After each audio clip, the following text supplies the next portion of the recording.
You can connect GeoServer to Mapbox. You can connect it to QGIS. You can connect it to ArcGIS.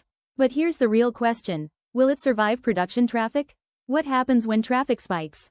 When memory usage increases? When tiles become outdated? Or when the server crashes at 2 a.m.? In this video, I'll show you how to automate GeoServer maintenance, backups, cache refresh, memory monitoring, and even Docker scaling, so your services stay stable no matter what mapping app connects to them. Today we'll automate 5 critical things: nightly backups, GeoWebCache tile refresh, scheduled jobs, JVM memory monitoring, optional Docker scaling. Let's break them down.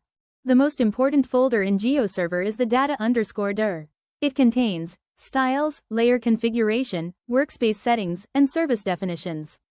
If you lose this folder, you lose your server configuration. So we automate backups. A simple bash script creates a dated folder, copies the entire data_dir, and logs completion. Then we schedule it with cron to run at midnight. On Windows, the same can be done using PowerShell and Task Scheduler. This ensures your configuration is protected every single night, automatically. If you're serving WMTS or cached WMS layers, GeoWebCache stores tiles for fast performance. But what happens when data changes? You need to reseed or clean the cache. Instead of doing this manually, we use the GeoWebCache REST API. A small Python script sends a reseed request, defines zoom levels, projection image format, and layer name. Then we schedule it with cron. On Linux, use cron jobs. Define frequency, hourly, daily, every 5 minutes. On Windows, use Task Scheduler. This removes human dependency. No more, did someone run the backup? GeoServer runs on Java. If memory usage spikes above safe levels, performance degrades, or worse, the server crashes. We create a monitoring script that checks JVM memory usage, compares it against a threshold, for example 80%, logs high usage, and automatically restarts GeoServer if needed. Schedule this script every 5 minutes. Now your server becomes self-healing. Instead of waiting for a crash, it corrects itself. If traffic grows, vertical scaling isn't enough.